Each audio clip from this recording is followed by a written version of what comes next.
مسیح میں آپ سب کی سلامتی ہو۔ میرا نام ہے مون جاوید اور آپ میرے ساتھ ایک لیکچر آج سیکھیں گے فیلڈ تھیوری اور ریولیشن کورس میں۔ آج کا ہمارا ٹاپک ہے یسوع مسیح اور یوسف خواب دیکھنے والا۔ یسوع مسیح اور یوسف خواب دیکھنے والا، جب ہم اس لیکچر کو جب بھی پڑھا جاتا ہے، کہیں پہ بھی پڑھا جاتا ہے، تو یوسف خواب دیکھنے والا وہ شخص تھا جس کی ہمیں سب سے زیادہ یسوع مسیح کے ساتھ سملیرٹیز ملتی ہیں۔ بہت زیادہ چیزیں ایسی ہیں یوسف کی زندگی کی جو ہمیں یسوع مسیح کی ایک ریفلیکشن کو شو کرتی ہیں۔ تو آج ہم ان چیزوں پر غور کریں گے۔ تو مجھے امید ہے کہ جیسے ہی ہم اس لیکچر کو ختم کریں گے تو آپ بہت زیادہ پوائنٹس کو سیکھیں گے کہ ہم یسوع مسیح کو اور یوسف خواب دیکھنے والے کو کس طرح سے مشابہت کر سکتے ہیں ان کی۔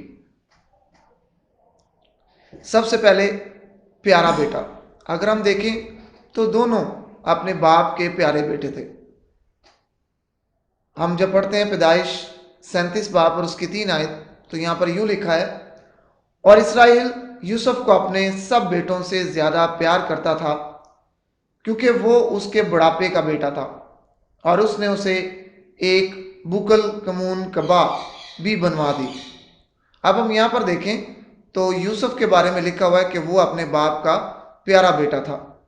اسی کے ساتھ مرکز کی انجیل اس کا پہلا باب اور اس کی 11 آیت، اور آسمان سے آواز آئی کہ تو میرا پیارا بیٹا ہے، تجھ سے میں خوش ہوں۔ نیکسٹ پوائنٹ، خدا کا منصوبہ۔ دونوں کی زندگیوں میں ایک خدا کا خاص منصوبہ تھا، خدا کا خاص رویا دونوں کی زندگیوں میں تھا۔ جب ہم دیکھتے ہیں پیدائش 45 باب اور اس کی 5 آیت، تو یہاں پر یوں لکھا ہے، اور اس بات سے کہ تم نے مجھے بیچ کر یہاں پہنچوایا، نہ تو غمگین ہو اور نہ اپنے اپنے دل میں پریشان ہو، کیونکہ خدا نے جانوں کو بچانے کے لیے مجھے تم سے آگے بھیجا۔ یہ یوسف کے الفاظ ہیں۔ یوسف نے اپنے بھائیوں سے یوں کہا کہ فکر مند نہ ہو کہ تم نے مجھے بیچ ڈالا، تم نے میرے ساتھ اس طرح کا سلوک کیا، کیونکہ خدا کا یہ پلان تھا کہ خدا نے تمہیں مجھ سے آگے بھیجا تاکہ میں بہت سی جانوں کو بچا سکوں۔ اب ہم یہاں پہ دیکھتے ہیں کہ اس نے بہت سی جانوں کو بچایا، ان کو جسمانی خوراک دی، اور وہ سارا پلان جو تھا یہ خدا کا پلان تھا اس کی زندگی میں۔ اسی کے ساتھ ساتھ یوحنا کی انجیل اور اس کا 3 باب اور اس کی 17 آیت جب ہم پڑھتے ہیں تو یہاں پر یوں لکھا ہے، کیونکہ خدا نے بیٹے کو دنیا میں اس لیے نہیں بھیجا کہ دنیا پر سزا کا حکم کرے، بلکہ اس لیے کہ دنیا اس کے وسیلہ سے نجات پائے۔ اب یسوع مسیح کا دنیا میں آنے کا جو مقصد تھا وہ یہ تھا تاکہ دنیا گناہوں سے نجات پائے۔ اب ہم اگر دیکھیں تو دونوں دوسروں کو بچانے کا وسیلہ بنے۔ فرق اس میں یہ ہے کہ یوسف کے بارے میں اگر ہم دیکھتے ہیں تو اس نے جسمانی طور پر لوگوں کو بچایا، پر اگر ہم دیکھیں یسوع مسیح کے بارے میں تو یسوع مسیح نے روحانی طور پر، مطلب کہ ہمیں ہمیشہ کی زندگی دی تاکہ ہم اس دنیا سے آزاد ہو کر ہمیشہ کی زندگی میں داخل ہو سکیں۔ ٹھٹھوں میں اڑایا گیا۔ اب ہم دیکھیں دونوں، اگر ہم یوسف کے بارے میں دیکھیں اور یسوع مسیح کے بارے میں دیکھیں تو دونوں کو ٹھٹھوں میں اڑایا گیا۔ جب ہم دیکھیں پیدائش اس کا 37 باب اور اس کی 19 آیت، تو یہاں پر یوں لکھا ہے، اور آپس میں کہنے لگے، دیکھو خوابوں کا دیکھنے والا آ رہا ہے۔ جب ہم اس پورے باب کو، پورے ٹیکسٹ کو پڑھتے ہیں تو وہاں پر لکھا ہوا ہے کہ وہ یوسف کو دور سے دیکھ کر اس کو مذاق کرتے تھے، کیونکہ یوسف اس سے پہلے، جب یہ آیت ہم نے پڑھی ہے، اس سے پہلے وہ اپنے خوابوں کو بتا چکا تھا، اپنے بھائیوں کو، اپنے باپ کو اور اپنے سارے خاندان کو یہ باتیں وہ بتا چکا تھا، اور وہ ان باتوں کو سوچ کر وہ اس کا مذاق بنا رہے تھے، اس کو ٹھٹھوں میں اڑا رہے تھے۔ اسی کے ساتھ ساتھ مرکز کی انجیل اور اس کا 15 باب اور اس کی 18 اور 19 آیت جب ہم پڑھتے ہیں تو یہاں پر یوں لکھا ہے، اور اسے سلام کرنے لگے کہ اے یہودیوں کے بادشاہ آداب، اور وہ اس کے سر پر سرکنڈے مارتے اور اس پر تھوکتے اور گھٹنے ٹیک ٹیک کر اسے سجدہ کرتے رہے۔ اب یہاں پر یہ جو آیت لکھی ہوئی ہے اس میں ہم پڑھتے ہیں کہ وہ مذاق کر کر کے یسوع کو ٹھٹھوں میں اڑا رہے تھے. اب ٹھٹھوں میں اڑانے کا مطلب یہ کہ وہ ریالٹی میں یسوع کو سجدہ نہیں کر رہے تھے. وہ صرف یسوع کا مذاق بنانے کے لیے یسوع کو سجدہ کر رہے تھے، یسوع کو آداب کہہ رہے تھے، یسوع کو یہودیوں کا بادشاہ کہہ رہے تھے. یہ صرف مذاق تک کی حد تک تھا. مطلب کہ دونوں کو اگر ہم دیکھیں یوسف کو اور یسوع مسیح کو دونوں کو ٹھٹھوں میں اڑایا گیا. کپڑے اتارے گئے. اب ہم اگر دیکھیں تو یوسف کے بارے میں جب ہم پڑھتے ہیں پیدائش 37 باب اور اس کی 31 آیت میں، پھر انہوں نے یوسف کی قبا لے کر اور ایک بکرا ذبح کر کے اسے اس کے خون میں تر کیا. مطلب کہ انہوں نے اس کے کپڑے اتارے. اب اگر دیکھیں تو اس کی قبا جو ہے، جو اس کے باپ نے خاص طور پر بڑے پیار سے اسے بنوا کے دی تھی، وہ انہوں نے اس کو اتارا اور اس پر خون لگا کر اپنے باپ کو دکھایا کہ یہ جو تو نے بڑا اچھا لباس اسے پہنایا تھا، یہ دیکھ، یہ اس بات کی نشانی ہے کہ وہ اس کو جو ہے ایک جنگلی جانور جو ہے وہ کھا گیا.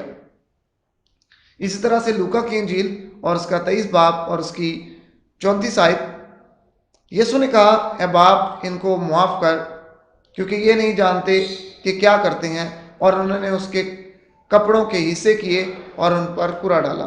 اب یہاں پر بھی یسوع مسیح کے کپڑوں کو اتارا گیا، اس کے حصے کیے گئے. اس کا مطلب یہ کہ دونوں کو کی اس طرح سے انہوں نے بےعزتی کی. اس طرح سے جب ہم دیکھتے ہیں یوسف کے بارے میں اور یسوع مسیح کے بارے میں، دونوں کے ہی کپڑے اتارے گئے. نیکسٹ پوائنٹ، بیچا گیا. اب ہم اگر دیکھیں تو دونوں کو ہی بیچا گیا.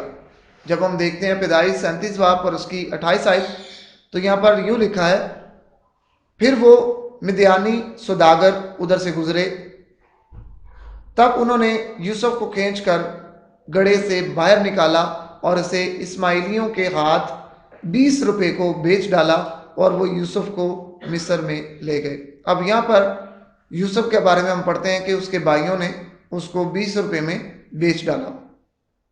اس طرح سے متی کی انجیل اور اس کا 26 باب اور اس کی 15 آیت، یہاں پر یوں لکھا ہے، اگر میں اسے تمہارے حوالہ کرا دوں تو مجھے کیا دو گے؟ اب یہ یہودا اسکریوتی سردار کائنوں اور فقیوں سے کہہ رہا ہے، اگر میں اسے تمہارے حوالہ کر دوں تو مجھے کیا دو گے؟ انہوں نے اسے 30 روپے تول کر دے دیے. اب یسوع مسیح کو یہاں پر بھی اگر ہم دیکھیں تو یسوع مسیح کو بیچا گیا.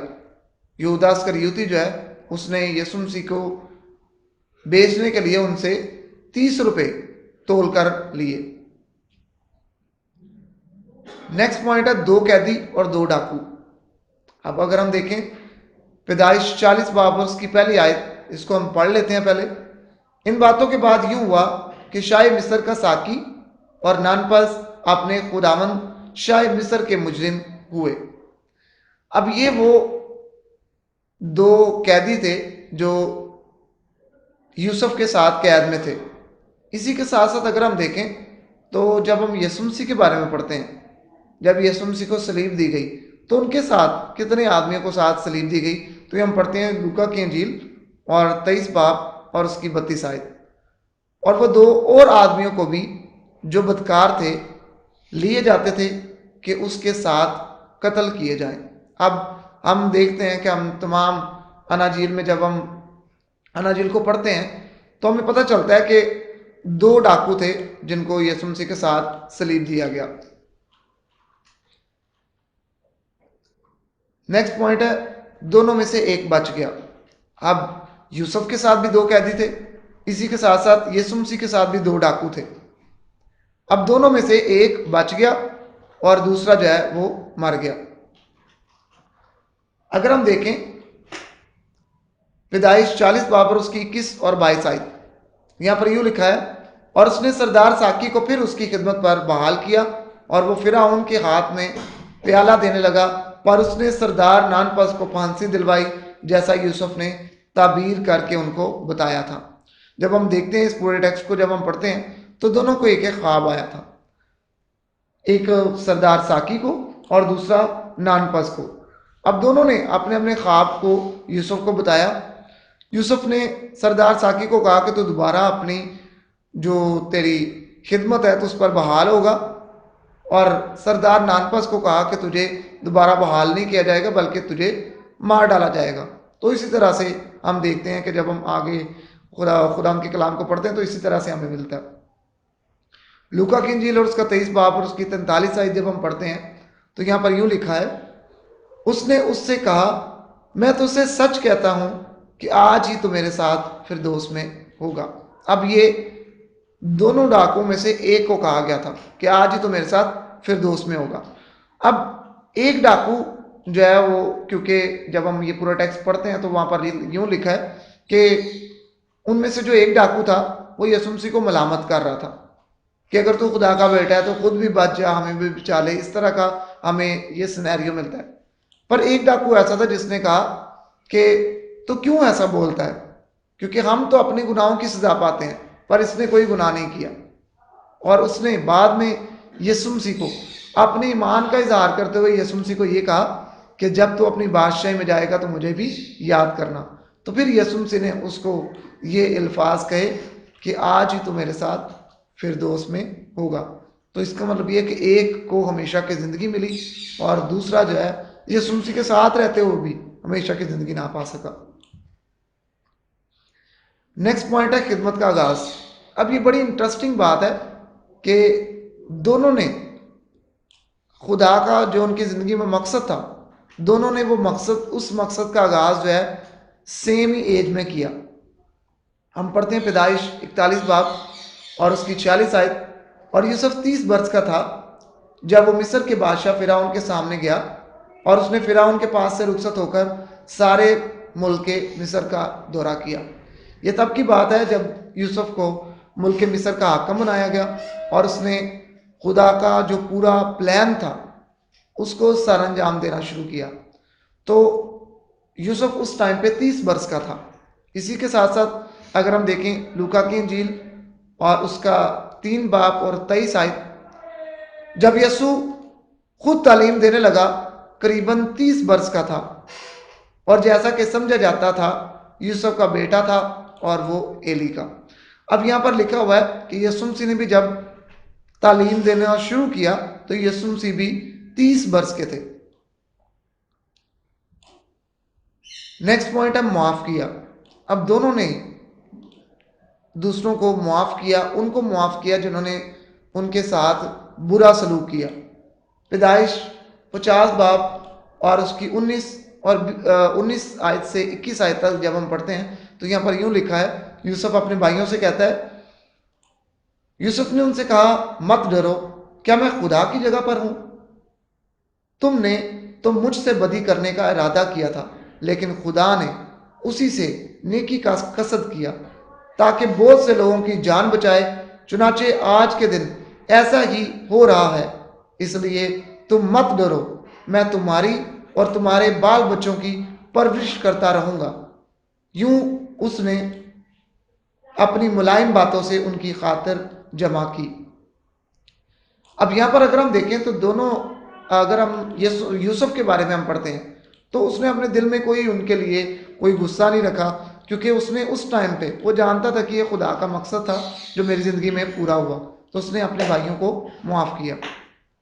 اسی کے ساتھ ساتھ لوکا کی انجیل اور اس کا 23 باب اور اس کی 34 آیت، یسوع نے کہا اے باپ ان کو معاف کر کیونکہ یہ جانتے نہیں کہ کیا کرتے ہیں۔ اب یہاں پر بھی ہم پڑھتے ہیں کہ یسوع مسیح نے ان لوگوں کو جنہوں نے یسوع مسیح کو صلیب دی، جنہوں نے یسوع مسیح کو ٹھٹھوں میں اڑایا، جنہوں نے یسوع مسیح کو کوڑے لگائے، یسوع مسیح نے ان کے بارے میں یہاں پر کہا کہ باپ ان کو معاف کر کیونکہ یہ جانتے نہیں کہ کیا کرتے ہیں۔ نیکسٹ پوائنٹ ہے دنیا کو بچایا۔ اب یہ تھوڑا سا پوائنٹ جو ہے ہمیں یوسف کے حساب سے تھوڑا عجیب لگے گا، پر یہ دنیا کو بچانے کا مقصد، مطلب کہ یہاں پہ مطلب یہ نہیں ہے کہ جس طرح سے یسوع مسیح نے دنیا کو بچایا اس طرح یوسف نے بھی دنیا کو بچایا۔ ہم پہلے پیدائش 41 باپ اور اس کی 56 اور 57 آیت ہم پہلے پڑھ لیتے ہیں، پھر ہم اس بات کو جو ہے تھوڑا سا ڈسکس کرتے ہیں کہ یوسف نے کیسے دنیا کو بچایا۔ اور تمام روئے زمین پر کال تھا، اور یوسف اناج کے کتوں کو کھلوا کر مصریوں کے ہاتھ بیچنے لگا، اور ملک مصر میں سخت کال ہو گیا، اور سب ملکوں کے لوگ اناج مول لینے کے لیے یوسف کے پاس مصر میں آنے لگے، کیونکہ ساری زمین پر سخت کال پڑا تھا۔ اب یہاں پر اگر ہم دیکھیں، اور تمام روئے زمین پر کال تھا، مطلب کہ پوری زمین پر کال تھا، اور صرف مصر میں ہی اناج پایا جا رہا تھا۔ اور یہ ساری اسٹریٹجی کس کی تھی؟ یہ ساری اسٹریٹجی یوسف کی تھی کہ اناج کو اس طرح سے سیو کیا جائے، اور وہ پھر پورے سب ملکوں سے لوگ اناج لینے کے لیے یوسف کے پاس آتے تھے۔ تو ایک طرح سے ہم کہہ سکتے ہیں کہ جسمانی طور پر وہ دنیا کو بچانے کا وسیلہ بنا۔ اسی کے ساتھ ساتھ لوکا کی انجیل 23 باپ اور اس کی 34 آیت، یسوع نے کہا اے باپ ان کو معاف کر، کیونکہ یہ نہیں جانتے کہ کیا کرتے ہیں۔ اس کے ساتھ ساتھ ایک اور بھی آیات ہم یہاں پر شامل کر سکتے ہیں، یسوع مسیح کے بارے میں لکھا ہوا ہے۔ اگر ہم 3:16 پڑھے تو اس ادھر بھی جنرل میں یہی ملتا ہے، کیونکہ خدا نے دنیا سے ایسی محبت رکھی کہ اس نے اپنے اکلوتا بیٹا بخش دیا، تاکہ جو کوئی اس پر ایمان لائے ہلاک نہ ہو بلکہ ہمیشہ کی زندگی پائے۔ تو وہاں پر بھی ہمیں پتہ چلتا ہے کہ یسوع مسیح جو ہے وہ دنیا کو بچانے کا وسیلہ بنے۔ اب ہم بہت ساری آیات یسوع مسیح کے بارے میں ہم پڑھتے ہیں کہ یسوع مسیح نے دنیا کو بچایا، اور نہ کہ صرف جو ہے دنیا کو جسمانی دکھوں سے ہی یسوع مسیح آزاد کرتے ہیں، بلکہ یسوع مسیح نے دنیا کو، ہم اگر دیکھیں تو روحانی طور پر یسوع مسیح نے ہمیں آزادی دی ہے، ہماری روح کو یسوع مسیح نے آزادی دی ہے۔ یوسف نے تو صرف دنیا میں رہتے ہوئے لوگوں کی بھوک مٹائی، پر یسوع مسیح کے بارے میں ہم پڑھتے ہیں کہ یسوع مسیح نے کہا کہ زندگی کی روٹی میں ہوں۔ اس نے تو صرف جسمانی روٹی لوگوں کو دی، پر یسوع مسیح نے زندگی کی روٹی لوگوں کو مہیا کی، تاکہ جو کوئی یسوع مسیح پر ایمان لائے وہ ہمیشہ کی زندگی پائے۔ اب لاسٹ پوائنٹ ہم پڑھتے ہیں، لیکن یوسف ابدی نجات دہندہ نہیں تھا۔ واحد ہم یوسف ایک ایسا شخص ہے، یوسف ایک ایسا نبی ہے جس کے بارے میں جب ہم خدا کے کلام میں پڑھتے ہیں تو ہمیں کوئی اس کا پرومیننٹلی گناہ نظر نہیں آتا، کوئی گناہ ایسا نظر نہیں آتا جس کے بارے میں ہم کہہ سکیں کہ وہ گناہ گار تھا۔ پر پھر بھی یوسف ابدی نجات دہندہ نہیں تھا۔ تو لوگ یہ نہ سمجھ لیں کہ یوسف ابدی نجات دہندہ، اس لیے خاص طور پر اس کی موت کا ذکر جو ہے ہم پیدائش کی کتاب میں پڑھتے ہیں، کیونکہ جتنے بھی نبی ہم پرانے عہد نامے میں پڑھتے ہیں سب میں کچھ نہ کچھ سملیرٹیز ہم خدا کے کلام میں پڑھتے ہیں، پر ان سملیرٹیز کا مطلب یہ نہیں ہے کہ وہ نجات دہندہ ہیں۔ نجات دہندہ ایک ہی ہیں، اور وہ یسوع مسیح ہیں۔ کیونکہ جب ہم پڑھتے ہیں کلسیوں کے نام پلوس رسول کا خط، اس کا 2 باب اور اس کی 17 آیت، تو یہاں پر یوں لکھا ہے کیونکہ یہ آنے والی چیزوں کا سایہ ہے مگر اصل چیزیں مسیح کی ہیں۔ پرانے عہد نامہ جتنا بھی ہم پڑھتے ہیں وہ سارا کا سارا یسوع مسیح کے آنے کی ہمیں تصویر کو بیان کرتے ہیں، پر یہ نہیں بتاتے ہیں، یہ بالکل یہ بات نہیں ہے کہ جو پرانے عہد نامے میں جتنے بھی اشخاص ہیں وہ سارے کے سارے جو ہے وہ نجات دہندہ ہیں۔ وہ صرف نجات دہندہ کی ریفلیکشن کو شو کرتے ہیں، صرف کچھ سملیرٹیز ہمیں بتاتے ہیں، صرف ہمیں پوائنٹ بتاتے ہیں کہ ایک نجات دہندہ آنے والا ہے۔ امید ہے کہ آپ سب نے یہ ٹاپک بڑے اچھے سے اس کو سیکھا ہوگا۔